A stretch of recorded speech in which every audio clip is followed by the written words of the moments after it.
దైవ గ్రంథమైన పరిశుద్ధ గ్రంథములో నుండి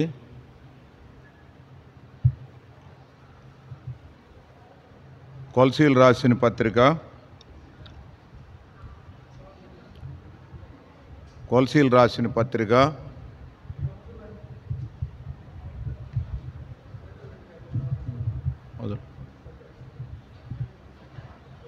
సౌండ్ చూడు. కొలసీలు రాసిన పత్రిక 1వ అధ్యాయము 21, 22 చదువుకుందాం. కొలసీలు రాసిన పత్రిక 1వ అధ్యాయము 21, 22, 23 వచనాలు అందరం కలిసి చదువుకుందాం. 23 తర్వాత చదువుదాం. మరియు గత కాలమందు దేవునికి దూరస్తులను మీ దుష్క్రియల వలన మీ మనసులో విరోధ భావము గలవారనయుండిన మిమ్మును కూడా తన సన్నిధిని పరిశుద్ధులుగాను నిర్దోషులుగాను నిరపరాధులుగాను నిలవబెట్టుటకు ఆయన యుక్త మాంస దేహమునందు మరణము వలన ఇప్పుడు మిమ్మల్ని సమాధానపరిచెను. పునాది మీద కట్టబడిన వారై స్థిరముగా ఉండి చాలు. ప్రభు సాయంత్రం వరకు మోకరిద్దాం, ప్రార్థించుకుందాం. రెంగెలిగిన మా ప్రియ పరలోకపు తండ్రి, దయగల మా దేవా, ఆది అంతము లేనివాడ, అందరికి దేవుడే ఉన్న మా తండ్రి, మరొక శుభదినాన్ని, ప్రభుదినాన్ని, ప్రభు యొక్క పునరుద్ధాన దినాన్ని దయనే కిరీటముగా నువ్వు ధరింపజేసి నీ జాడల సారమ వెదజల్లాలని నువ్వు ఇష్టపడిన దేవాది దేవుడైందని బట్టి స్తుతిస్తున్నాం. ప్రభువా, ఇశ్రాయేలెల్లా శుద్ధుడెల్లా నిత్యంగా నువ్వు దయాలను దేవుడి జ్ఞానాది కాలం సంకల్పంలో తండ్రి 2024 చివరి మాసంలో ప్రభు దినంలో మమ్మల్ని ప్రవేశపెట్టి ఇంతవరకు మా పని పాట వ్యాపకాల్లో నీ సన్నిధానం మాతో కూడా ఉంచి ఈ ఉదయకాలమున నిన్ను శ్లాఘించటానికి, కొనియాడటానికి, కీర్తించటానికి, ఆరాధించటానికి నువ్వు అనుగ్రహించి నీ తరుణాన్ని బట్టి స్తుతిస్తున్నాం. ప్రభా, నిలబడని దాసును జ్ఞాపకం చేసుకో తండ్రి. నీ సులువు సాటును మరుగుపరచము. ఆత్మీయమైన, సత్యమైన, నిత్యమైన, అమూల్యమైన, జీవము కలిగిన నీ నోటి మాటలు వినే చెవి, గ్రహించే మనసు దయచేసి ఆ ప్రకారం జీవించి అనేకులు జీవింపజేట్లో కూడా నీ కృప అనుగ్రహించమని, నన్ను మమ్మ ఆయుత్తుపరచమని, నా తలంపుల ఆలోచనలు అయిపరచమని, నీ చిత్తానుసారమైన జ్ఞానాన్ని బిడ్డలు ఎడలు ఏదైతే ఉద్దేశించావు ప్రభా సఫలం చేయమని మా కొరకు త్వరగా రానున్న ప్రభుని యేసుక్రీస్తు వారి నామములో స్తుతించి ప్రార్థించి అడిగి వేడుకుంటున్నాం తండ్రి, ఆమేన్. కొలసీలు రాసిన పత్రిక 1వ అధ్యాయము అక్కడ 21, 22, 23 వచనాల్లో మనం గమనిస్తే, మరియు గత కాలమందు దేవునికి దూరస్తులను మీ దుష్క్రియల వలన మీ మనసులో విరోధ భావము గలవారనయుండి మిమ్ముని కూడా. కాబట్టి ఒకప్పుడు మనము ఎలాంటి వారము అనేది ఇక్కడ దైవ గ్రంథమైన పరిశుద్ధ గ్రంథములో కొలసీలు రాసిన పత్రిక 1వ అధ్యాయము 21వ వచనం మనకి జ్ఞాపకం చేసేదిగా ఉంది. గత కాలమందు మనం ఎవరుగా ఉన్నాము? దేవునికి దూరస్తులుగా ఉన్నాం. రెండో మాట ఏం చెప్తున్నాడమ్మా అక్కడ? కాబట్టి దూరస్తులం అయితే ఏమో దుష్క్రియల వలన. రెండోది ఏందమ్మా? దుష్టుని క్రియల వలన. కాబట్టి మూడో మాట ఏందమ్మా? మన మనసులో ఏముందమ్మా? దేవునికి విరోధ భావము. ఈ 3 లక్షణాలు మనం ఒకప్పుడు క్రీస్తును ఎనకక ముందు అలాంటి వారిగా ఉండామనేది దైవ గ్రంథము సెలవిచ్చేదిగా ఉన్నది. కాబట్టి కొలసీలు రాసిన పత్రిక ఇక్కడ కొలసీలు ఒకప్పుడు నీలాగా నాలాగా ఇలాంటి వారే అనే సంగతి మనకు అర్థమవుతుంది. అయితే వాటన్నిటిని బట్టి అక్కడే 2వ వచనంలో పౌలు గారు కొలసీలతో చెప్తున్నాడు. 23వ వచనానికి వచ్చేలకే మనల్ని ఎలాంటి స్థితిలో ఉంచాడో మనము అర్థం చేసుకోగలుగుదాం. దానిని బట్టి మనము ఈ ఉదయకాలమున దేవుడు మనకు అనుగ్రహించిన కృపను బట్టి అర్థం చేసుకొని అవగాహన కలిగి దేవుడు మన పక్షాన ఏం చేశాడనేది గ్రహింపులోకి రాగలిగి ఆ ప్రకారము దేవునికి ఆరాధించుదుముగాక. కాబట్టి మొట్టమొదటి తలంపుగా కొలసీ 1:21 ప్రకారముగా మనము గమనిస్తే అక్కడ గతకాలమందు. కాబట్టి దూరస్తులు అనేది ఎన్నో పదాలు పోయినంత ముందు కూడా మనం చూసుకున్న ఎఫెసీ 2వ అధ్యాయంలో 12వ వచనంలో క్రీస్తుకు దూరస్తులు అనే పదం. కాబట్టి ఒకప్పుడు మనము క్రీస్తు లేని వారము. 2వ పదం గమనిస్తే విరోధ భావము, అంటే దేవుడికి దూరస్తులైనా పర్లేదు కానీ దేవునికి మన విరోధం అనేది చాలా ప్రమాదకరమైనది. ఏంటిది ఆ విరోధం అనేది మనం గమనిస్తే రోమీలు రాసిన పత్రిక 1వ అధ్యాయము, రోమీలు రాసిన పత్రిక 1వ అధ్యాయము 18వ వచనం చూడమ్మా. 18.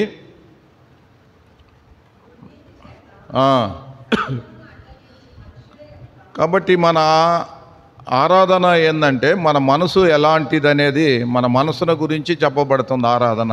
ఒకప్పుడు మన మనసు ఎలాంటిది, దుర్నీతికి సంబంధించింది, క్రీస్తుకు విరోధమైనది, దేవునికి దూరమైనది మన మనసు.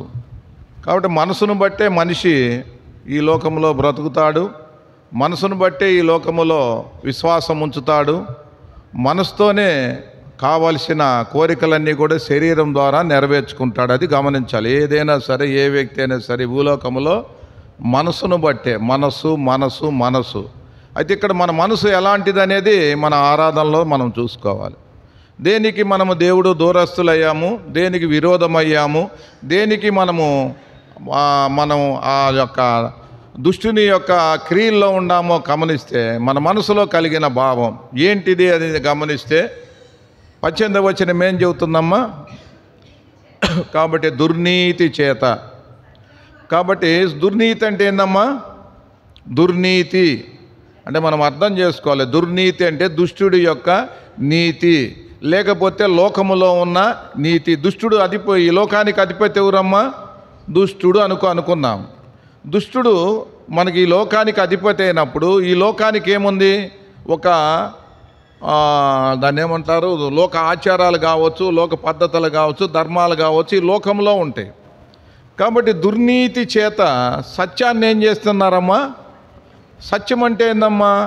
నిజము. సత్యం అంటే దేవుడు. సత్యం అంటే పరసంబంధమైనది. సత్యం అనేది ఏందమ్మా? దృశ్యమైంది కానిది. సత్యం అంటే అదృశ్యమైనది. కాబట్టి అదృశ్యమైన సత్యాన్ని, అదృశ్యమైన దేవుడు, దృశ్యమైన దేవుడు ఏం చేస్తున్నాడు తల్లి?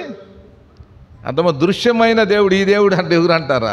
అడ్డగిచ్చేవాడిగా ఉన్నాడు. అర్థం చేసుకోవాలి. ఏంది అడ్డగిస్తుందంటే మనకు మనసులో ఏముంది? దేవుడు కావాలనే ఉంది. కానీ అయితే దేవుడికి మనము దూరస్తులుగా ఉన్నాం, మన దేవుని కానివారుగానే ఉంటాం, నిజ దేవుడు కానివారుగా ఉంటాం. అయితే మనకు దేవుడు కావాలి కాబట్టి మనం ఏం చేస్తున్నాము? దూరస్తులైన మనము దేవుడికి విరోధముగా, అంటే అక్కడ చూడమ్మ 22వ వచనం. ఏంటిది విరోధం అనేది? దేవునికి విరోధం ఏందో చూడండి అమ్మ. మనకు 10 ఆజ్ఞలు తెలుసు కదా. మొట్టమొదటి ఆజ్ఞ ఏం తల్లి? కాబట్టి నేను తప్ప ఇంకొకటి ఉండకూడదంటే మనం ఇంకొకటి తెచ్చి పెట్టామంటే ఆయన విరోధమా కాదా? అర్థమవుతుందా? కాబట్టి మనకు ఎడిదిరిగి దేవుడు లేడు ఒకప్పుడు. అయితే దేవుడు ఒకవేళ మనకి కావాలి, ఉండాలి, ఆ దేవుడు ఉంటే మనకేదో ఇస్తాడు, చేస్తాడు అనుకున్నప్పుడు ఏం కనపడుతుంది? 22వ వచనము చదువు తల్లి. కాబట్టి వాళ్ళ అవివేక హృదయం ఏముండాలమ్మా? వివేకం కలిగినోడు అంటే ఏంది అర్థం? వివేకం అంటే జ్ఞానం కలిగినోడు, లేకపోతే స్వస్థ బుద్ధి కలిగినోడు. ఈ హృదయం కలిగినోడు ఏం చేస్తాడు? అవివేకం అంటే ఏంది, వివేకం అంటే ఏంది? వివేకం అంటే మంచి చెడులు తెలిసినోడు వివేక అంటాడు. మంచి చెడులు గ్రహింపు లేని వాడిని ఏమంటారు? అవివేక అంటారు. ఇప్పుడు ఒకప్పుడు మనం వివేకులుగా ఉన్నాము, అవివేకులుగా అన్నాను. ఈరోజు లోకంలో ఎవరైనా వివేకులుగా ఉండారు, అవివేకులుగా ఉండారు? దేవుడి విషయంలో, లోక విషయంలో వివేకంగానే ఉండారు. దేవుడి విషయంలో ఏ మనుషుడైనా అవివేకంగానే ఉండాడు. ఏంటిరా అవివేకం అంటే? వాడికి వివేకం కలిగినోడు ఏం చేస్తాడు? దేవుడు ఆకాశాలు పట్టజాలం దేవుడు, సూర్యుని చూడు, చంద్రుని చూడు, ఈ సృష్టి చూడు, పుట్టలు చూడు, ఇవన్నీ కూడా ఆయన చేతి పనులే. ఆయన యొక్క అదృశ్య లక్షణాలు అనేది కనపడుతున్న ప్రతి మనిషికి అర్థమవుతుంది జ్ఞానం కలిగినోడు. అయితే ఆ దేవుడు ఎవరనేది, అదృశ్యుడు అనే సంగతి అందరికీ తెలుసు. అయితే ఇక్కడ ఏమవుతుంది? సత్యం అంటేనే అదృశ్యమైందని తెలిసి కూడా ఈ సత్యాన్ని ఏం చేస్తున్నాడు? దృశ్యములో ఇప్పుడు దేవుడికి విరోధమా కాదా? అర్థమవుతుందా? చాలా లోతుకి వెళ్తే కానీ అర్థం కావు. భౌతికంగా మనం ఒకళ్ళు చూసినా మనకు ఒకటి కలిగినప్పుడు అది కాకుండా ఇంకోటి తెచ్చిపెట్టుకుంటే అవతల వ్యక్తి విరోధమా కాదా? కాబట్టి విరోధ భావం అనేది ఎలా కలిగిందో చూస్తే ఏముందమ్మా, 22వ వచనం, వాళ్ళు జ్ఞానులని చెప్పుకొనుచు అంటాడు. వాళ్ళ అవివేక హృదయం ఏమైంది? అంధకారమైందంటే చీకటి, పాపము, పాపములో జీతము మరణము. అంటే అంధకారమైందంటే ఏంది? దేవుడు ఎలాంటోడో తెలుసు, ఆయన అదృశ్య లక్షణాలు, అంటే దేవుడు చూడకపోయినా ఎవరు కూడా ఆయన లక్షణాలు అందరికీ తెలుసు. ఒకవేళ లోకంలో ఏ జాతికైనా ఎవరికైనా సరే దేవుడు ఎవరు స్వరూపం అంటారు? మనుషులు దేవుడి స్వరూపమే అంటారు. ఆయన అదృశ్య లక్షణములు, దైవశక్తియు, నన్ను ఏంది ఆ శక్తి, సూర్యచంద్రాలు ఎవరికి ఇచ్చాడు? మన సర్వెంట్కి ఇచ్చాడు, గాలి నీరు, ఇవన్నీ చూడటం ద్వారా మనకేమో తేటపరచబడుతుంది. అయినా మనం ఏం చేస్తున్నాం తల్లి? ఆయన దాన్ని చూసి చెప్పలేని స్థితిలో నిరుత్తరులైరే అంటాడు. అయితే మనమేం చేస్తున్నాము? అది తెలుసుకోకపోగా ఆ అదృశ్యమైన దేవుణ్ణి ఎక్కడ తీసుకొచ్చాం తల్లి? ఏంది చెట్లు చూడునమ్మ, అక్కడ 24వ వచనం చూడు, 24 అమ్మ, రోమా 1:24.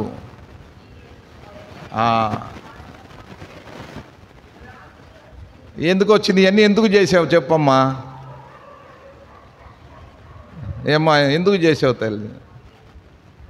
ఎందుకు చేసావు తల్లి? అవివేక హృదయమే తల్లి. రావాలమ్మా, మీరు రావాలి. ఇప్పుడు మందిరానికి ఎందుకు వచ్చారు మీరు? అంటే మీరేదో తెలియదని కాదు, సత్యం తెలగట్లేదు, అది బాధ. లోకే కాదులే, తప్ప ప్రపంచం కూడా ఎవరు. ఎందుకు వచ్చాము ఇప్పుడు మందిరానికి? మనము ఆరాధించడానికి. ఆరాధిస్తే నీకేమొస్తుంది? ఏమ్మా ఎందుకు ఏమొస్తుంది నీకు? ఆరాధించిన ఏమిచ్చిన అంటే ఒకవేళ నీకు దేవుడు, వాళ్ళు సాయిబులు ఆడికి వెళ్తారు, వాళ్ళు కూడా ఏం నమాజ్ చేసుకొని అదా ఇస్తారు. హిందువులు నీకన్నా నాకన్నా 4ంటికి వెళ్ళేసి అన్ని మాలేసి ఏమొస్తుంది? అర్థం చేసుకో తల్లి. దేవుడు అని ఆయన ఇప్పుడు భర్త నాయన మన మనసులో ఉంటే, భర్త అంటే ఎవరమ్మా? బరాయించేవాడు. భార్యకి ఏం చేస్తాడు? కోరికలు తీరుస్తాడు భర్త. హృదయంలో ఉంటే ఏమైంది? నా భర్త ఇలాంటివాడు, నా కోరికలన్నీ తీరుస్తాడని. నిజమైన దేవుడు నీ హృదయంలో ఉన్నాడనుకో, దేవుడు ఏం చేస్తాడు? ఏ కార్యాలను తీస్తాడు, నీ కోరికలు ఏమైనా తీరుస్తాడు. కాకపోతే మనుషులుగా మన ఈ లోకంలో ఏ మానవుడుగా రక్తమాంసములు గల పుట్టాం కాబట్టి మనుషులకు ఏముంటాయమ్మా? కోరికలు ఉంటాయి. ఈ కోరికలు ఏం చేసుకోవాలి? నెరవేర్చుకోవాలంటే ఎవరితో నెరవేర్చుకోవాలి? నిజమైన వాటితోనే మనం నెరవేర్చుకోవాలి. మనం ఏం చేస్తున్నాము? నిజదేవుడు ఎవరో తెలిసి, ఎవడైతే నాకెందుకు, నాకు ఇప్పుడు పని జరిగితే పోవాలన్నట్టుగా మనం ఏం చేస్తున్నాం? అక్కడ చూడు తల్లి, అసమానంగా అది. అంటే మన మనసు అడుగుతుంది. ఏం అడుగుతుంది? దృశ్యమైంది అడుగుతుంది, శరీరానుసారమైంది అడుగుతుంది, దుష్టుని నీతిని అడుగుతుంది. అది గమనించండి బాగా. కాబట్టి లోకములో ఏ మతమైనా ఏ వ్యక్తి అయినా ఏం కోరుకుంటాడు? దేవుడు ఏదో నాకు ఇస్తాడు, దేవుణ్ణి నేను అడగాలనే భావంతోనే ఉంది. కాబట్టి వాళ్ళ మనసుల్లో ఏముంది? ఒక్కోళ్ళు, నేను దాకా కూడా నాకు విష్ణు అంటే పడదు, శివుడు అంటే ఇష్టం. నేను శివుడు ఫ్యాన్స్. ఎందుకంటే వాళ్ళకు ఎందుకంటే శివుడు గురించి ఎన్నో సినిమాలు చూసాను, శివుడు చరిత్ర అంత. ఎందుకంటే మనకు తెలుసు కాబట్టి. వైష్ణవులు వేరు, శివులు వేరు, అడ్డనామాలు వేరు, నిలువునామాలు. వాళ్ళకి ఇప్పుడు సినిమా యాక్టర్లు ఫ్యాన్స్ ఎట్టా కొట్టుకుంటారో దేవుళ్ళ కోసం కొట్టుకునేవాళ్ళు. కొంతమంది ఒకటి చేసి, ఇప్పుడు అంతా ఏదో కలిసిపోయిందిలే, ఒక 30-40 సంవత్సరాల అవతలైతే ఒక్కొక్కరికి ఫ్యాన్స్ ఉండేవాళ్ళు దేవుళ్ళు. ఇప్పుడు ఇక్కడ ఏముంది? అక్కడ బాగా గమనించాము, అర్థం చేసుకో తల్లి. కాబట్టి నా కోరిక నీ కోరిక కానీ మన కోరికలు తీసుకోవడానికి మన సత్యానికి ఏం చేస్తున్నామమ్మా? నమ్ముకోక అసత్యాన్ని మనం ఏం చేసుకుంటున్నాం తల్లి? ఆధారం చేసుకుంటూ వచ్చాం. ఇక్కడ నాకు బాధ కలుగుతుంది ఏంటంటే, ఈ బైబిల్ నమ్ముకున్న తర్వాత, బైబిల్లోకి వచ్చిన తర్వాత, ఈ బైబిల్లో వచ్చిన వాళ్ళు ఎవరు లేరనే బాధ కలుగుతుంది. ఆన్లైన్లో చెప్తుంది. నువ్వు ఇంతకుముందు అలా లేవు కాబట్టి, సత్యమేదో అసత్యమేదో నీకు తెలియదు కాబట్టి నువ్వు కనుక్కుందే నువ్వు ఇది సత్యము సత్యం అనుకొని వెళ్ళిపోతున్నావు. ఇది సత్యమే, నువ్వు అన్నా సత్యమే, అనకపోయినా సత్యమే. అయితే ఇంతకుముందు నువ్వు ఎక్కడున్నావు, నీ మనసు ఏంది, నీ తలంపులు ఏంది, నీ ఆలోచన ఎలా బ్రతికేవనేది, ఆ రోత పాత జీవితం అనేది మార్పు లేదు. కాబట్టే నువ్వు దేవుడు ఎవరో తెలుసుకోలేకపోతున్నావు. యేసుప్రభు దేవుడే, దేవుడని అర్థం చేసుకోవాలి. కాబట్టి మన మనసుకి ఉన్నది ఏమంటే కోరికలు ఉంటాయి. కోరికలు ఎవరు తీరుస్తాడు? దేవుడు తీరుస్తాడు. అయితే ఏ దేవుడు తీరుస్తాడు అనేది ఒక ఇశ్రాయేలుకే తెలుసు, నిజ దేవుడు. మిగిలిన జాతులు జనాంగానికి తెలియదు. కాబట్టి జాతులు జనాంగాలకు తెలియని నీకు నాకు 2024 ముందు మన ప్రభు అయిన యేసుక్రీస్తు వారు ఈ లోకానికి వచ్చి ఆయన ఒక మార్గాన్ని వేసిపోయాడు, మతాన్ని వేయలా. ఇప్పుడు నువ్వు మళ్ళీ ఆ మతంలోకి వచ్చి ఫెయిల్యూర్ అవుతున్నావు. విరోధ భావము గలవారం అనే పదం అక్కడేం చదువమ్మ. వాళ్ళు ఏం చేశారు? వాళ్ళ కోరికలు తీర్చాలి కాబట్టి, వాళ్ళ అవసరాలు తీర్చబడాలి కాబట్టి, దేవుడు వాళ్ళకి అవసరం కాబట్టి ఇప్పుడు అదృశ్యమైన దేవుణ్ణి ఏం చేశారు? స్పష్టము అంటే బొమ్మగా చేశారు. 25వ వచనం ఏముందమ్మా?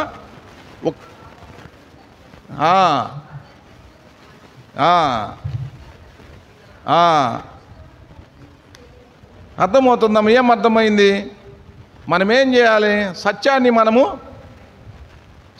మనం ఆరాధించాలి, సత్యాన్ని మనం ప్రేమించాలి, సత్యము కోసం మనం జీవించాలి. భర్త దేవుడైనప్పుడు, భార్య మనమైనప్పుడు ఆ ప్రకారం ఉండాలి. అయితే ఈ భర్త ఎవరు? అసత్యం కలిగిన వాడు.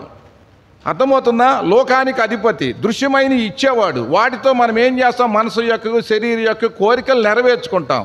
ఏమి నెరవేర్చుకొని ఏమున్నా ఈ భర్త ఉండడు, ఈ భర్తను కలిగిన మనము ఉండము. ఆ భర్త ఇచ్చిన ఏ ఈవులైనా సరే ఈ భూమి మీద ఉండేవి కావు. కాబట్టి ఇప్పుడు అదృశ్యమైన దేవుణ్ణి దృశ్యమైనవి ఏం చేసిందమ్మా? ఇవన్నీ కూడా మనల్ని ఒకప్పుడు అడ్డగిస్తూ వచ్చింది, అర్థం చేసుకోవాలి. కాబట్టి మనం ఏం చేశాము? మన మనసు ఎలాంటిది? దేవునికి విరోధమైంది. దేవుడు ఏం కోరుకుంటాడు? నాకాడు చుండాలరా నా బిడ్డ అనుకుంటాడు. మనం ఏం చేస్తున్నాము? ఆయన దగ్గరికి వెళ్తే నాకేం వస్తుంది? ముందు నేను ఇక్కడ అనుభవించాలి కదా, ఈ దృశ్యమైంది నేను పొందాలి కదా, ఈ ఆశలో ఈ వ్యక్తిలో ఉంటుంది. ఇప్పుడు తండ్రి యొక్క మనసుకి వ్యతిరేకమైంది ఏంది? బిడ్డది, కుమారులది విరోధమైందా కాదా? అది అర్థం చేసుకోండి తల్లిలో. ఈ ప్రపంచం నాకు అదే బాధ కలుగుతుంది ఎందుకో కానీ. కాబట్టి ఇప్పుడు ఏం అర్థమైంది? కాబట్టి దేవుడు, అదృశ్యమైన దేవుడు, సత్యదేవుడిని ఏం చేశారమ్మా? బొమ్మలుగా, పుట్టలుగా, కుక్కలుగా, నక్కలుగా, పందులుగా, ఎన్నో రకాలు, ఎన్నో మనకు తెలుసు కదా. వాటిల్లో పెట్టి ఎందుకు పూజిస్తున్నారు? వాళ్ళకి తెలుసు దేవుడు కాదని. అయితే వాళ్ళకి ఏం జరుగుతుంది? అవసరం తీర్చబడుతుంది. అది పాపమని కూడా తెలుసు, అయినా వాళ్ళకేమో అవసరం తీర్చబడుతుంది. ఎందుకని? నా మనసు ఏంటిది? అయ్యయ్యో, నా మనసు ఏంటిదమ్మా? దైవ మనసు కాదు, దుష్టుని తత్వం కలిగిన ఈ మనసు. కాబట్టి ఇప్పుడు ప్రభు వచ్చి, అయ్యా రమేష్ ఈ మొత్తం వదిలిపెట్టి రాయి అన్నాడు అనుకో, అబ్బా నన్ను గాంగా పిలిచాడని వదిలిపెట్టి నేను పోలేను, ఊరకు చెవటమే. నిజంగా ప్రభు నన్ను వచ్చి రాత్రి రాయన్న ఒట్టి చెప్పే మాటలు వేరే, ఇది ఒక వ్యాపారం, అర్థం చేసుకోవాలి. కాబట్టి సత్యం మనం ఎప్పుడైతే గ్రహించుకుంటామో అప్పుడు మన మనసు ఏమంది? ఇదంతా అశాశ్వతము, శాశ్వతమైంది కాదు కదా, ఎందుకు దీనికోసం అనేది ఎప్పుడైతే వైరాగ్యానికి వస్తామో, దేవుడి మనసులోకి వస్తామో అప్పుడు వాటిని వైదొలుగుతాం. కాబట్టి గత కాలము, పోయినసారి ఏం చెప్పాము? ఆరాధన ఏం చెప్పామమ్మా? ఏం చెప్పాం? ఆ కాలము. ఇప్పుడు ఏం చెప్పాము? ఆ కాలము. ఏ కాలము? నువ్వు రాకముందు. ఇప్పుడు ఎక్కడికి వచ్చావు? మునుపు అన్నాడు. ఏంది మునుపు అంటే ఏంది అర్థం చేసుకోవాలి. ఎప్పుడు? యేసుక్రీస్తుని ఎరక్క ముందు. కాబట్టి ఇలాంటి స్థితిలో ఉన్నాం కాబట్టి దేవుడు ఏం చేశాడమ్మా? ఆ స్వస్థాన్ని మనం పూజిస్తూ వచ్చాం కాబట్టి ఇప్పుడు దేవుడికి ఏమవుతుంది? ఇంకేం చేస్తాడు? నాకు పుట్టాడు నా బిడ్డ అనుకుంటాడు. ఈ బిడ్డ ఎలా ఉన్నాడు? నాకు విరోధంగా, నా మనసుకు విరోధంగా, నా తత్వానికి విరోధంగా, నాకు వ్యతిరేకంగా ఈ వ్యక్తి బతుకుతున్నాడు కాబట్టి ఆయన ఏం చేశాడు? ఆ వ్యక్తికి వదిలేశాడు, అప్పగించేశాడు. ఎవరికి అప్పగించాడు? వాడికే అప్పగించాడు. సావు అక్కడే ఏలుకోపో, నాకు వద్దు పో అని వదిలేశాడు. 32వ వచనం చదువు, ఈ మాటతో ముగిస్తా. అసమానమైందమ్మా బైబులు, అసమానమైనది ఈ బైబులు. దీన్ని తాగటానికి, ముట్టడానికి మనకు యోగ్యులము కాదు తల్లులో. 2024 అయిపోతుందమ్మా. ఏముంది? చదువు తల్లి 32వ వచనము.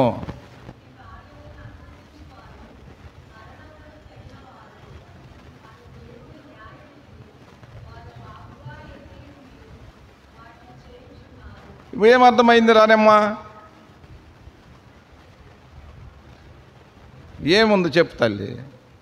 32వ వచనం చదివేవు కదా తల్లి. అమ్మా వాళ్ళకి తెలుసు. వాళ్ళతో పాటు మనం ఏం చేస్తున్నాము చూడు తల్లి. వాళ్ళు ఇళ్ళకి పోయి భోజనాలు చేస్తా, ఇది చేస్తే ఏం చేస్తా, అట్టి వారి అభ్యసించే వారితో మనం కూడా ఏం చేస్తున్నాం తల్లి?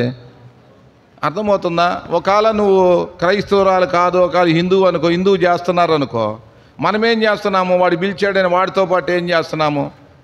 అర్థం చేసుకోండి. ఒక సెల్ ఉందమ్మా, ఇందుట్లో ఏముంది? ఒక చెడు ఉంది. అర్థం. ఈ చెడు చేసినోడు ఏమవుతాడు? చెడు చేసినోడు ఏమవుతాడు? మీరందరూ ఏదో చెడు అంటే ఏంది? ఒకవేళ నేను ఫుల్పిటి మీద చెప్పకూడదు, ఏదో దేవుడికి వ్యతిరేకమైంది ఉంది. చేసినోడు ఏమవుతున్నాడు? నరకానికి పోతాడా? పోడా చేసినోడు. ఇప్పుడు నువ్వేం చేస్తున్నావు? ఇప్పుడు చూస్తున్నావు హ్యాపీ క్రిస్మస్లు అంతా కూడా. మాకు పంపిస్తున్నారుగా మీరు, వాళ్ళకి తెలియక ఎంత అజ్ఞానంగా బతుకుతున్నారు. నా బాధ అది. అసలు మీరు అదే లోకం అన్నా నయ్యం మీకన్న బాధ. ఇప్పుడు ఇందులో ఒక చెడు ఉందమ్మా, అర్థం చేసుకోండి. ఇంకా ఏ రకరకాలు ఉంటాయి, బూతులు ఉంటాయి. అది చేసిన వాళ్ళంతా ఏమవుతారు? లక్ష్మి నరకానికి పోతారా పోరా? వాడిని చూసి నేను రేత్రి ఎవరు చూడకుండా సంతోషిస్తున్నాను అనుకో, వాళ్ళు అభ్యసించేదాన్ని నేనేం చేస్తాను చూసి సంతోషిస్తున్నానా లేదా? ఇప్పుడు నువ్వు నేనేం చేసాం ఒకప్పుడు, ఇప్పుడు కూడా అదే చేస్తున్నాం. ఎందుకంటే లోకంలో రక్తాపరాధం అంతా కూడా ఎవరి మీద ఉంది? మన మీద ఉంది. మన మటికి భజన చేసుకొని ఉంటే అది అంతా కూడా పాపము. కాబట్టి క్షమాపణ కోరుకుందాం. కాబట్టి అభ్యసించే వారితో పాటు కూడా మనము కూడా వాళ్ళని చూస్తూ సంతోషిస్తున్నామంటే వారు కానీ మనం కానీ అంతా ఏమయ్యారమ్మా? సావుకి లోనైన వారు, తీర్పుకు లోనైన వారు. మొట్టమొదటి తలంపు అది గ్రహించుకోండి అమ్మా. నా బాధ నా ఏడు మీకు అర్థం కావట్లా. మీకు మిమ్మల్ని మోసం చేశారు జనం, సాతానుడు. ఎప్పుడో మిమ్మల్ని మారండి. ఇప్పుడైనా నా మాటలు మీరు వినొద్దు. బైబుల్ బైబుల్ బైబుల్ వ్యాపారం అయిపోయింది అందరు ఇప్పుడు. అది వాళ్ళతో మనకెందుకమ్మా వ్యాపారస్తులతో? కాబట్టి మొట్టమొదటి తలంపు ఇలాంటి వారము, మనమంతగా తీర్పులో ఉన్నవారం అనే సంగతి గమనించండి. రెండో మాట చూడమ్మా, అక్కడే క్వశ్చన్ ఉంటుంది, అక్కడే ఆన్సర్ ఉంటుంది. కాకపోతే మనం దేవుణ్ణి ఎరిగాం కాబట్టి, అయ్యా నా బ్రతుకు ఇలాంటిది, నన్ను ఇలాంటి దానికి చేసావు నాయన, నిన్ను తెలుసుకోగలిగే ప్రభా సత్యాన్ని మోకరించి ఏడవటానికి వచ్చాం. మనం కృతజ్ఞత చెల్లించడానికి ఇక్కడికి వచ్చాం. మన గత జీవితానికి ఈ జీవితానికి తేడా. రెండో మాట ఏముందో చూడమ్మా, 22వ వచనము, కొలసి 1:22. బైబిల్ తేపనే అమ్మా, చదువమ్మా. ఇక్కడే ఉంది కదా అసలు 2. తన సన్నిధిని పరిశుద్ధులుగాను నిర్దోషులుగాను నిరపరాధులుగాను. ఇప్పుడు మీకేమర్థమైంది? మనం ఎవరని చెప్తుంది? ఏం ప్రసన్నగా మనం ఎవరని చెప్తుంది? అక్కడ దోషులమని చెబుతుంది, అపరాధులమని చెబుతుంది. చూడమ్మా పదాలు 3 మాటలు, చక్కని మాటలు ఉండేవి. ఒకప్పుడు మనం ఎలాంటి వారం అంటే చూడు ఎంత చక్కని మాట. నిరపరాధులు అంటే మనం మనం పరిశుద్ధులుగాను, అంతకుముందు పరిశుద్ధత లేదు అంటే శరీరాన్ని ఆధారం చేసుకున్నాం. రెండోది దోషులుగా ఉన్నాం, మూడోది అపరాధులుగా ఉన్నాం. అలాంటి వారిని ఇప్పుడు దేవుడు ఏం చేశాడమ్మా? చూడండి అమ్మా, ఆయన ప్రేమ ఎలాంటిదో. ఏం చేశాడమ్మా దేవుడు? చూడు తల్లి ఏం చేశాడు, అక్కడే ఉంది. ఇంకెందుకు దీనికి ఆరాధన? ఒక మనిషి రావాలి, చెయ్యాలి, చెప్పాల్సిన అవసరం లేదు. మనము దేవుడు ఇల్లు అనేది మనకి ఇచ్చాడు కాబట్టి, ఒక కుటుంబాన్ని ఇచ్చాడు కాబట్టి సంఘంగా వచ్చి దాన్ని ఏమంటారో గుండెన పగలగొట్టుకొని, కొబ్బరికాయ కొట్టి కాదు పోవాల్సింది, గుండెన పగలగొట్టుకొని 2 కన్నీళ్ళు కార్చిపోతే నా బిడ్డలు పర్లేదులే, నా రూట్లో ఉండాలని ఆయన చూసి వదిలిపెట్టేస్తాడు. సాంఘ్యంగా వచ్చి సాంఘ్యంగా అంటే పాపం వస్తుందమ్మా. పాపం కాదు, అపరాధం వస్తుంది. అది నా బాధ. ఇప్పుడు ఏమొచ్చింది? ఈ లక్షణాలు మనల్ని ఇందాక మనం అన్నీ చూసాం కదా. అలాంటి మనల్ని ఇప్పుడు దేవుడు ఏం చేయాలని, అలాంటి వారిగా, ఆయన లాంటి వారిగా చెయ్యాలని దేవుడు ఏం చేశాడు తల్లి? ఇప్పుడు ఏం చేశాడమ్మా? నాకు ఒక జయ్యనంటేనే అర్థం కాదు. వేరే సాట దండం పెట్టుకుంటారు దేవదూతుని, ఇక్కడే పోతుంది. ఏమైంది? ఏం చేశాడు చెప్పండి. అక్కడ ఎన్నిసార్లు చెప్పినా అదే గుర్తుపెట్టుకో. కాబట్టి మనమంతా శరీరంలో మనసును బట్టి లోక సంబంధం వాటి మీద ఇవన్నీ బతుకుతున్నాం కాబట్టి ఇప్పుడు ఆయన ఏమయ్యాడో చూడు తల్లి. ఆయన కూడా అర్థం యుక్త అంటే వయసులో మాంసంతో వచ్చాడు. అంటే ఆయన కూడా ఎక్కడికి వచ్చాడు? నీలాగా నాలాగానే వచ్చాడు. ఆయన నీలాగా నాలాగా పాప శరీరాకారంలోనే వచ్చాడు. అయితే మనం ఏం చేస్తున్నాము? మన పాప శరీరంలో రక్త మాంసంలో ఉన్నాం. భార్యను వదులుకోం, బిడ్డలు వదులుకోవడం, కుటుంబాన్ని వదులుకోలేం, కనపడే ఆస్తులు వదులుకోలేం. కాబట్టి అందరికన్నా కూడా అధిపతి పరసమన్నమైన దేవుడు ఈరోజు సిగ్గులోకి వచ్చాడు. సిగ్గు అంటే శరీరంలోకి వచ్చాడు. అర్థం చేసుకోండి. ఎందుకు వచ్చాడంటే మనల్ని ఆయనలోకి తీసుకురావాలని, ఆత్మ సంబంధమైన దాంట్లో, సత్యమైన దాంట్లో తీసుకురావాలని ఆ తండ్రి అయిన దేవుడు. అది అర్థం చేసుకోండి. మనకి ఆడ గుడ్డోడు ఎక్కడున్నాడు? ఇంట్లో దేవుడు. బైబిల్ నీకు అర్థమైతే ఎవరితో పనే ఉంది? దేవదూతలు చెప్పినా కూడా నాకు ఎక్కదు బైబిల్, నాకు అవసరం లేదు. ఎందుకు? నా ప్రభే నాతో ఉన్నప్పుడు, పక్కలు ఇచ్చినప్పుడు ఇవన్నీ ఎందుకు? సత్యం అనేది ఎరగాలి, అంతే చాలు. ఇప్పుడు ఏం చేశాడు ఆయన? మనం ఏ స్థానంలో అయితే ఉన్నామో దేవుడికి విరోధంగా మన ఇష్టం, మన మనసును బట్టి, మన కోరికలను బట్టి ఏదైతే కావాలి, ఇది కావాలి, అది కావాలని పాకులాడుతున్నాం. ఆ పాకులాటలోకి ఆయనే వచ్చాడు. వచ్చాడా లేదా? ఆ పాకులాట పడ్డోడికి ఏముంది? మరణం ఉందా లేదా? కాబట్టి ఈయన ఆ మరణాన్ని ఏం చేశాడు తల్లి? అది అర్థం చేసుకోవాలి.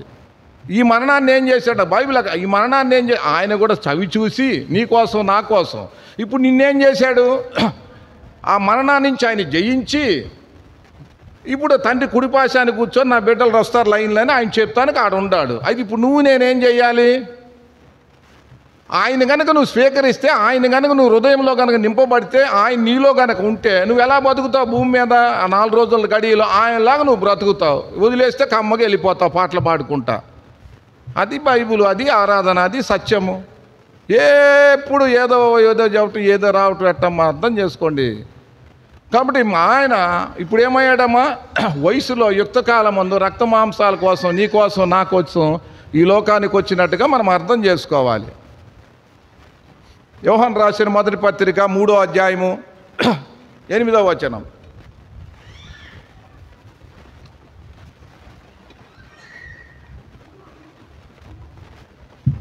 ఏందమ్మా ఇంతసేపు తీశారు? 1 యోహాను 3:8 వచనము. ఆది నుంచి అపవాది పాపము చేయుచున్నాడు. మొదటి నుంచి పాపం చేయవాడు అపవాది సంబంధి. అపవాది క్రియ లయపరచుటకు మనిషి కుమారుడు ఈ లోకానికి వచ్చాడు. ఎందుకు వచ్చాడమ్మా? ఎందుకు వచ్చాడు తల్లి? ఎందుకు వచ్చాడు తల్లి? ఏ మనుషుడైతే బాగా అర్థం చేసి, ఏ మనుషుడైతే దుర్నీతిని అవలంబిస్తున్నాడో ఆ నీతి అనేది భూమి మీద లేకుండా, దుర్నీతి లేకుండా నాశనం చేయటానికి, డిస్ట్రాయిడ్, నాశనం చేయటానికి. అంటే ఈ భూమి మీద ఏముంది? ఏ మనుషుడైనా దేనికోసం పుడుతున్నాడు, దేనికోసం చస్తున్నాడు, దేనికోసం బ్రతుకుతున్నాడు. అలాంటి బ్రతుకు కాదురా.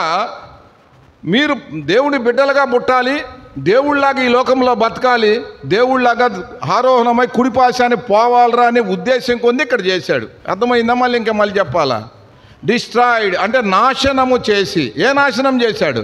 ఏ మానవుడు రక్తమాంసములు గలివాడు వాడు మనసును బట్టి వాడి కోరికలు ఎలా తీర్చుకొని వాడు ఈ లోకంలో నాకు ఆయన ఇచ్చాడు, ఈ దేవుడు ఇచ్చాడు, ఆ దేవుడు ఇచ్చాడు అని చెప్పి స్తుతులు చెల్లిస్తూ, నిలువు దోపిడీలు చేస్తూ, మాలలేస్తూ, అయ్యేస్తూ ఇయ్యేస్తూ, పండగలు పబ్బాలు చేసుకుంటూ అన్నీ చేసే ఏ వ్యక్తి అయితే ఉన్నాడో ఆ వ్యక్తిని ఈయన ఆ రకంగా వచ్చి ఏం చేస్తే డిస్ట్రాయిడ్, మరణాన్ని నాశనం చేశాడని గుర్తుపెట్టుకోవాలి.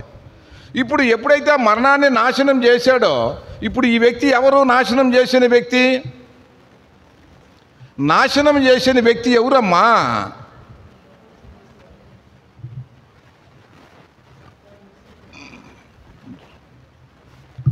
దుర్నీతి ఏం చేసింది తల్లి? మన నాశనం చేసిందా చేయలేదా? నీతి ఏం చేసింది? మనల్ని బ్రతికిచ్చిందా లేదా? నీతి ఏం చేసింది? దుర్నీతి నాశనం చేసిందా లేదా? ఇప్పుడు ఆ నీతి ఒకవేళ యేసుప్రభు అనుకో, ఆ నీతి ఒకవేళ దేవుడే అనుకో. అర్థమవుతుందా? కాబట్టి దుర్నీతిని ఈ నీతి నాశనం చేసింది. కాబట్టి ఈ రోజున నువ్వు నేను ఏం కావాలి? అది నాశనం చేయాలంటే ఈ శరీరాన్ని కానీ, ఈ కోరికలను కానీ, ఈ దృశ్యమైన నాశనం చేయాలంటే మనం ఏం కావాలి? దుర్నీతి నుంచి విడుదల పొందాలంటే నీతిలోకి రావాలా లేదా? రోమీయులు రాసిన పత్రిక 3వ అధ్యాయము 25-26 వచనాలు అయిపోయి ఆన్సరు. దానికి ఒక మందిరం, దానికి ఒక బోధకుడు, దానికి మళ్ళీ మీద రావటం పోవటం. ఏంది దైవ మందిరం అంటే?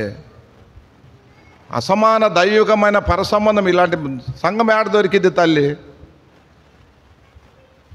రోమా 3:25-26 ఏముంది తల్లి? లక్ష్మి తల్లి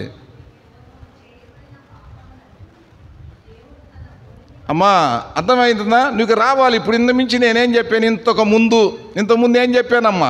అమ్మమ్మ రాణి రావాలి. ఇంతకుముందు ఏం చెప్పాను?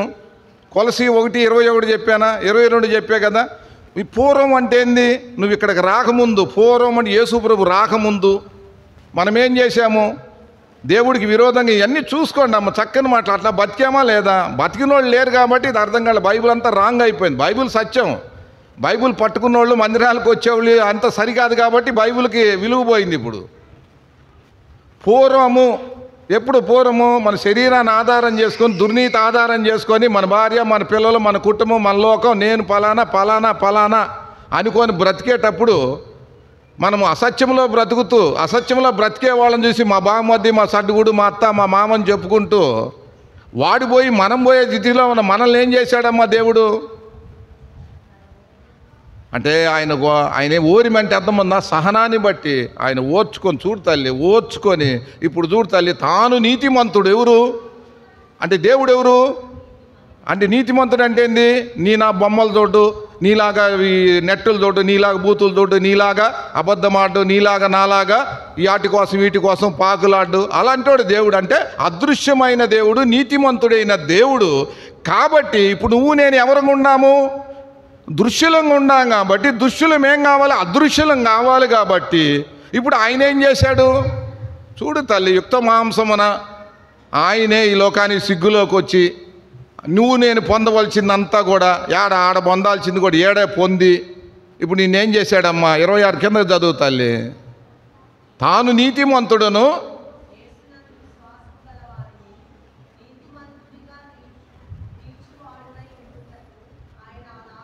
అయిపోయిందిగా. ఎలాగ చేశాడమ్మా? అలాగ చేశాడు. ఇప్పుడు విశ్వాసం ఉంచావమ్మా? ఏమ్మా ఉంచావా? ఉంచితే నీలో ఏం లేదు. ఇప్పుడు ఏముండే?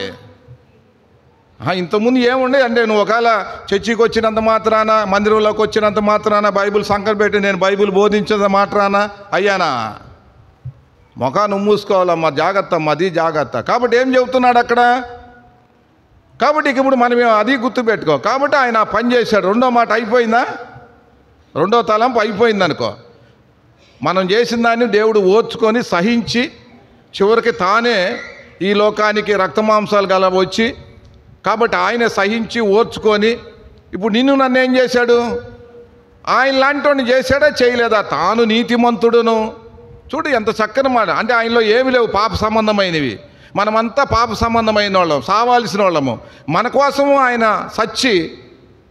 సచ్చిని మనల్ని ఏం చేశాడు? ఈరోజు ఆయనలో మనల్ని బ్రతికించాడు. ఇప్పుడు మనం ఎవరు అమ్మా? లలితమ్మ, నీతిమంతులమా కాదా? ఇప్పుడు మనం ఎవరు తల్లి? ఎవరు చెప్పు తల్లి, బాగా చెప్పి ఎవరు చెప్పాలి, రావాలి. లేకపోతే ఇంక నేను ఎందుకు ఊరగా రావటం, తలసానం చేసుకు పరిగెత్తి రావటం అనవసరం. రావాలి, తొందరగా రావాలి. ఎంతసేపా? కొలసి 1:22 రావాలి. ఏముంది కొలసి 1:22? చూడు తల్లి, పరిశుద్ధులము. దేవుడు చేశాడా చేయలేదా? ఒకవేళ ఉంటే ఎవరు నాకు తెలియదు, అర్థం చేసుకోండి. మరి నేను చెప్పకూడదు. ఈ యూట్యూబ్లో ఉన్నోళ్ళు కూడా అదే అయిపోద్ది, అర్థం చేసుకోండి. అలాంటి వారిగా మనల్ని చేశాడా లేదమ్మా? అది రెండో తలంపుగా. మూడో మాట చూసుకొని ముగించుకుందాం ఆరాధన. ఇదే సరిపోయే మనకి. కొలసీలు రాసిన పత్రిక. మీరు బతకాలి, నలుగురిని బతికించాలని నా కోరిక. ఇవాళ చూసే 10 మంది 20 మంది వచ్చారు వంట గంట అట్ట. నేను ఎప్పుడైతే అనుకున్నాను దేవుడు నాకు బయలుపరుస్తున్నారు. ఈ ఆత్మీయంగా కూడా అలా కావాలని ఆశ. 23వ వచనం చూడమ్మా.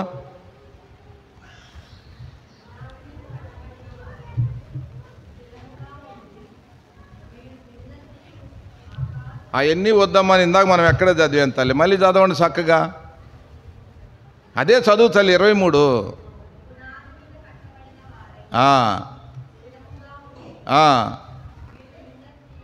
కాబట్టి ఇప్పుడు మనం ఏం కావాలి తల్లి?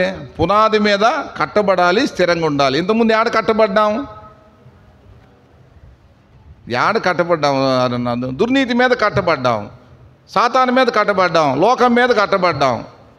కాబట్టి మనం ఏమైపోయాం? గాలి వచ్చినా, వాన వచ్చినా, వరద వచ్చినా కొట్టిపోయి ఎటు పడితే అటు, ఎవడేది చెబితే అటు పరిగెత్తాం. ఎవడు సైకిల్ చేస్తే అటు పరిగెత్తాం. మన శరీరాన్ని, మన మానాన్ని, మన మనసుని ఏం చేస్తాం? అది ఎటు పడితే అటు అమ్మేసుకున్నాం. ఇప్పుడు ఏమైంది? మనము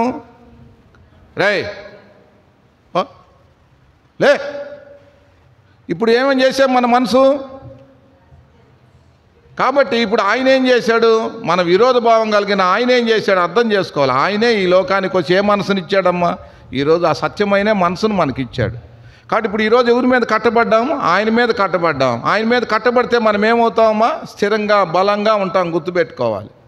కాబట్టి మనము అలాంటి వారిగా ఇక్కడ చేరి వచ్చేలో ఎవరమైనా కనుక ఉంటే మన జీవితంలో మొట్టమొదటిగా దేనిని బట్టి మనలో ఈ స్థిరము, ఈ పునాది ఏర్పడిందో ఒక 5 మాటలు చూసుకొని మనం ముగించేద్దాం ఆరాధనలో. 1 యోహాను రాసిన మొదటి పత్రిక.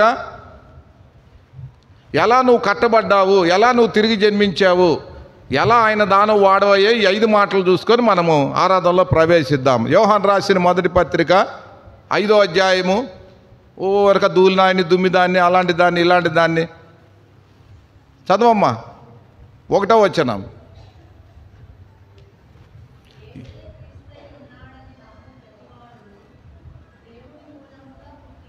కాబట్టి మొట్టమొదటి ఎవరమ్మా ఈయన? ఎవరు వీళ్ళంతా? ఆయన పునాది మీద కట్టబడ్డోళ్ళు. ఎవరు వీళ్ళంతా? అక్కడ చూడండి అమ్మ, ఎవరు వీళ్ళు? అరే అక్కడే ఉంది. ఎవరు వీళ్ళు? నమ్ముకున్నోళ్ళ, నమ్మినోళ్ళ? అమ్మా అదే నమ్మినోళ్ళు అంటే నమ్ముకున్నోళ్ళు అంటే ఏంది? ఈ పదాల కాడే పోతున్నారు. నమ్ముకున్నోళ్ళు అంటే ఏంది, నమ్మినోళ్ళు అంటే ఏంది?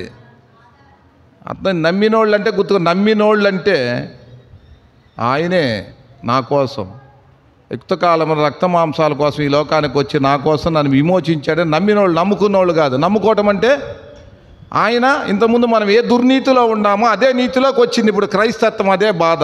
యేసుప్రభుని నమ్ముకుంటే నీకేమొస్తుందమ్మా? దేవుడు నిన్ను నమ్ముకుంటే, ఆయన నమ్ముకుంటే ఏమొస్తుంది? నమ్ముకోవటం అంటే ఆయన ఆధారం చేసుకోవటం. ఏమన్నా నాకు ఇస్తాడో, ఇంతకుముందు ఎవరున్నాము అర్థం చేసుకోవాలి. ఇంతకుముందు లోకాధిపతిని నమ్ముకున్నాము, వాడు ఏమిచ్చినా వాటితో పాటు మనం పోయాం. ఇప్పుడు నమ్ముకోలేం. మనల్ని దేవుడు నమ్ముకున్నాడు. మనల్ని ఏం చేశాడు? ఆయన నీతిమంతుడును, యేసుక్రీస్తు నీతిమంతుడు. కాబట్టి మనల్ని కూడా ఏం చేశాడు? దేవుడు నీతిమంతులుగా చేశాడు. అందుకే మనము ఆయన ఇప్పుడు మనల్ని నమ్ముకున్నాడా లేదా? ఇప్పుడు మనం ఏం చేయాలి? బల్లకి రావాలి. మనం ఏం చేయాలి? మళ్ళీ ఆ దృశ్యమైన వాటి జోలికి, ఆ దుర్నీతి జోలికి, మళ్ళీ ఆ పాత జీవితాన్ని, రోత జీవితాన్ని మనం వెళ్ళకూడదు. అది బల్ల హెచ్చరిక అంటే. కాబట్టి ఇప్పుడు మనం నమ్మేవాళ్ళంగా చేశాడు, నమ్ముకున్న వాళ్ళగా చేయలా. అర్థమో? దేన్ని బట్టి? నమ్ముట వలన. ఈరోజు ఆయన పునాది మీద కట్టబడ్డాం, బండ మీద. గుర్తుపెట్టుకోండి. రెండో మాట చూడమ్మా, యోహాను రాసిన మొదటి పత్రిక 1వ అధ్యాయము 9వ వచనం. ఈ పదాలు గుర్తుపెట్టుకోండి, బతుకుతారు. అవన్నీ దేవుడు నాకు ఇచ్చాడు కాబట్టి హ్యాపీగా బతుకుతున్నా. నేను సత్యంగా బతుకుతున్నా, నేను చెప్పను. నేను వాక్యంలో బతుకుతున్నా. చెప్పండి.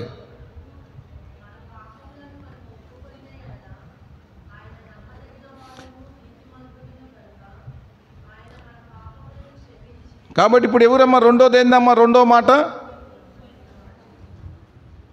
ఏమ్మా? రెండో మాట ఏంటి తల్లి? మొదట నమ్ముట, నమ్ముకోవటం కాదు. రెండోది ఒప్పుకొనుట. సిలువలో దొంగ ఏం చేశాడమ్మా? ఇద్దరు దొంగలు ఉన్నారు కదా. ఒక దొంగ ఏం చేశాడమ్మా? ఏమయ్యా నువ్వు దేవుడు అంటున్నావు కదా, నువ్వు నన్ను బతికించమని అడిగాడా లేదా? ఇప్పుడు మనం కూడా అలానే ఉన్నాం, ఆయన శోధిస్తున్నాం. అయితే వాడు ఏమన్నాడు? రెండో వాడు, వరా మనమంతే దొంగలము, హంతకులము, చోరులమురా, మనం చేసింది తగిన న్యాయమురా శిక్ష, ఆయన యందు ఏ దోషము లేదురా అన్నాడు. అప్పుడు ఆవిడ ఏమన్నాడు? యేసు నీ రాజ్యముతో వచ్చేటప్పుడు నన్ను కూడా జ్ఞాపకం చేసుకోమన్నాడు. అవునన్నాడు. అంటే ఒప్పుకోవటం అంటే ఏంది? ఆయన పాపము లేనివాడు, నేను పాపిని. పాపము లేని దేవుడు పాపం కోసం, నా కోసము. అది సావండి. అది ఆయన చెప్పింది. అది నా అర్థమవుతుందా? ఒప్పుకొనుటంటే అది ఒప్పుకోవటం. నమ్ముట, ఒప్పుకొనుట.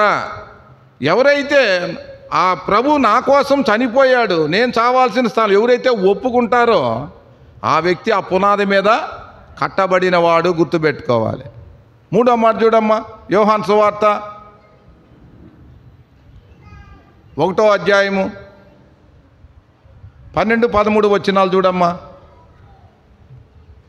తన్నెందరు అంగీకరించిరో తన నామమందు విశ్వాసముంచువారు. అంగీకరించిన వారు ఎవరమ్మా? అంగీకరించింది అంగీకరించుట. అర్థమవుతుందా? అంగీకరించుట అర్థమైంది. అంగీకరించటం అంటే నమ్ముట, ఒప్పుకొనుట. మూడోది అంగీకరించుట. అంగీకరించటం అంటే ఏంది ఏమ్మా? అంగీకరించటం. అర్థమవుతుందా? Obey to order. అంగీకరించుట. తన్నెందరు అంగీకరించారో తన నామమందు ఎవరైతే విశ్వాసం ఉంచారో వాళ్ళందరూ ఎవరమ్మా? దేవుని కుమారులుగా, కుమార్తెలుగా అధికారాన్ని ఇచ్చారు. 13 ఏమంటున్నారు ఈ పిల్లలు? అర్థమవుతుందా? అంటే నేను ఆ ప్రకారం అంటే అంగీకరించటం అంటే ఏంది? ఆయన నామాన్ని మనం ఒప్పుకోవటం. తన్నెందరు అంగీకరించారో తన నామమందు ఎవరైతే విశ్వాసం ఉంచారో వాళ్ళందరూ కూడా దేవుని పిల్లలకు. అది అంటే ఈ పిల్లలు ఎవరు? ఇప్పుడు అంతకుముందు మనం ఎవరిని అంగీకరించాం తల్లి? కనపడ్డోడల్లా మా ఆయనే అన్నావు. ఇప్పుడు ఎవరిని అంగీకరించాము? నిజమైన భర్తని, నిజమైన సత్యవంతుని, నిజమైన ఆయన్ని. కాబట్టి ఆ నిజమైన తండ్రిని మనం అంగీకరించాం. కాబట్టి ఈరోజు మనం ఎవరుగా ఉన్నామమ్మా? ఆయన కుమారులుగా, కుమార్తెలుగా మనం చేయబడ్డాం. ఈ బిడ్డలు ఎవరమ్మా? రక్తం వల్ల కానీ ఇచ్చేలా కానీ పుట్టినోళ్ళుగా, దేవుడికి పుట్టినోళ్ళు వీళ్ళు. అర్థమవుతుందా? అంగీకరించిన దాన్ని బట్టి ఈరోజు మనం ఏమయ్యామమ్మా? దేవుని బిడ్డలమయ్యాం. అదే బైబిల్లో చాలామంది దేవుడి బిడ్డలు, దేవుడి బిడ్డలు అంటారు. అది దేవుని బిడ్డలు అయ్యాం. 4వ మాట చూడమ్మా, యోహాను సువార్త 3వ అధ్యాయము 16వ వచనం.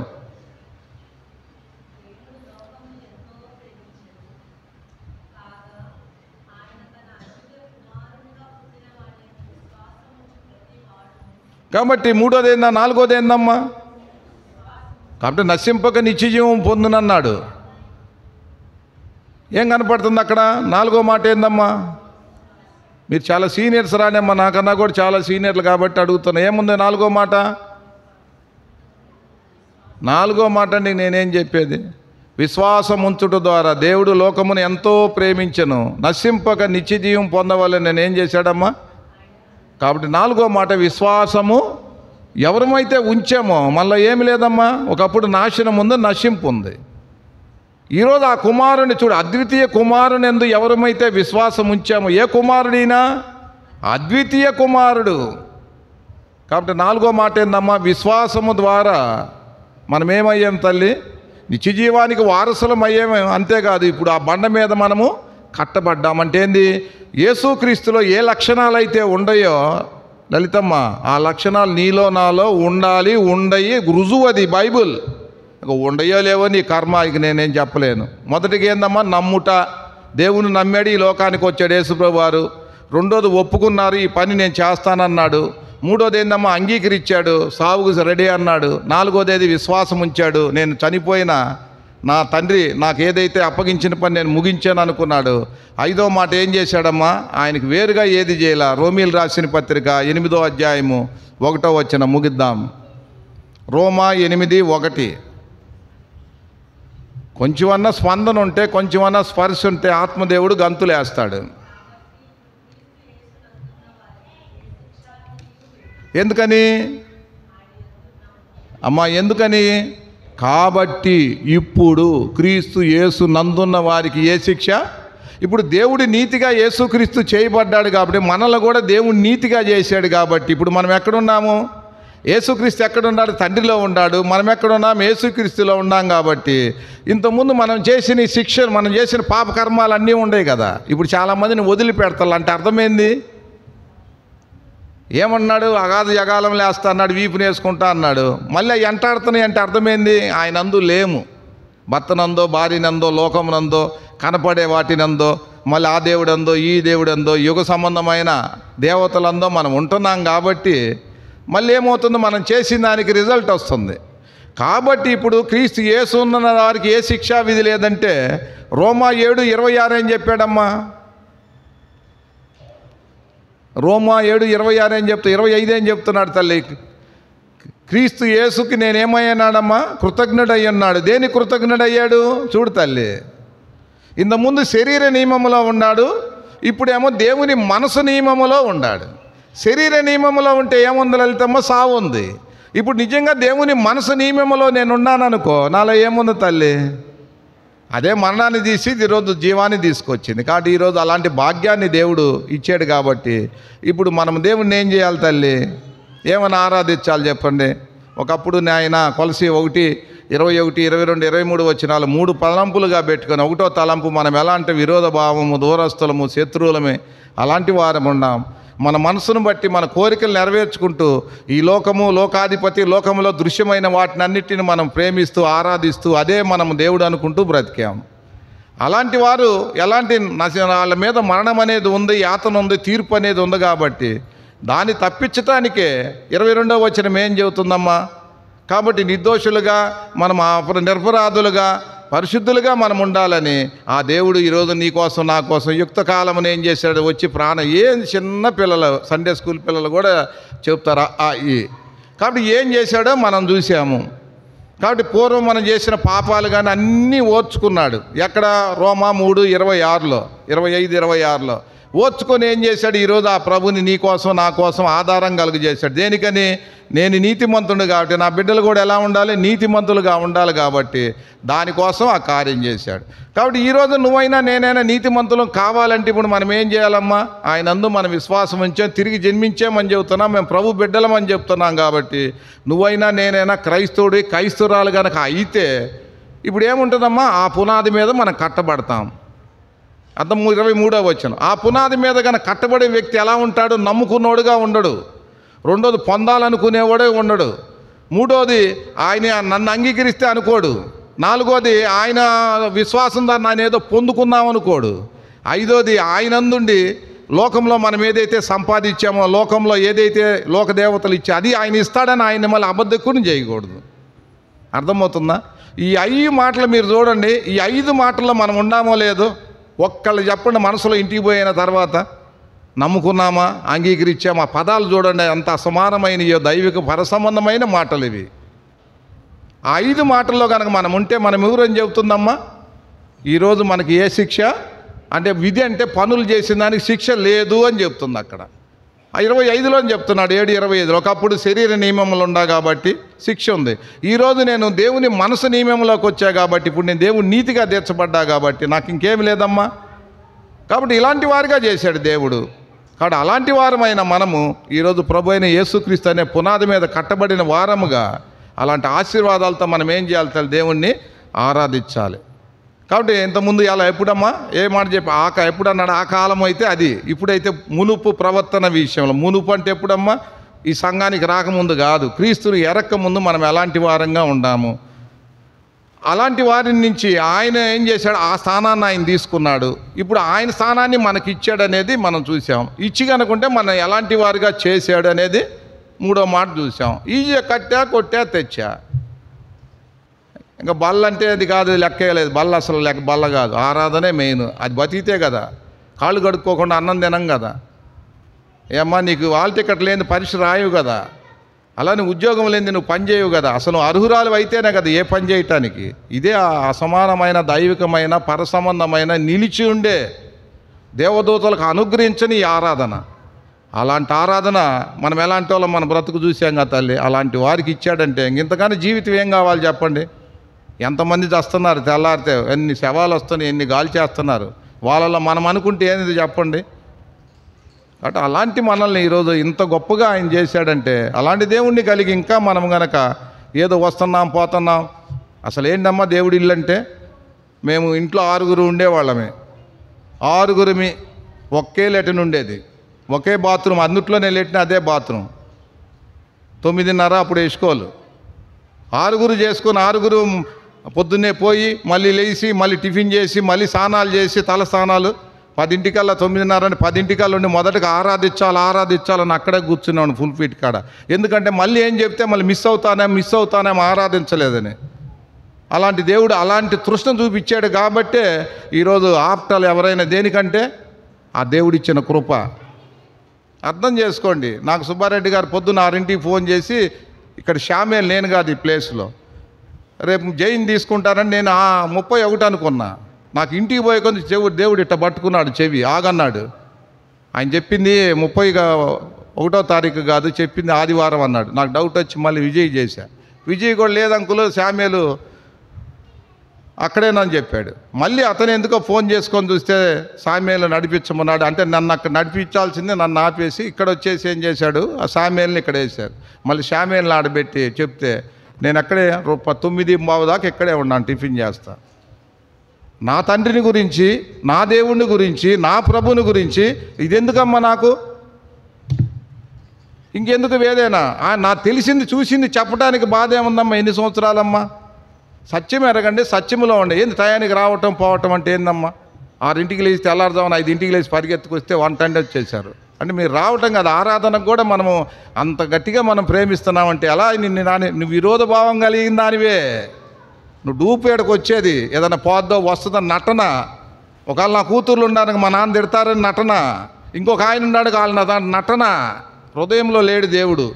ఒకవేళ ఉన్నాడన్నా ఏదన్నా పోద్దని భయం. అర్థం చేసుకోండి. ఈ మళ్ళీ కొత్త సంవత్సరంలోకి వస్తున్నాం. బాగా బతకండి, బతికించండి.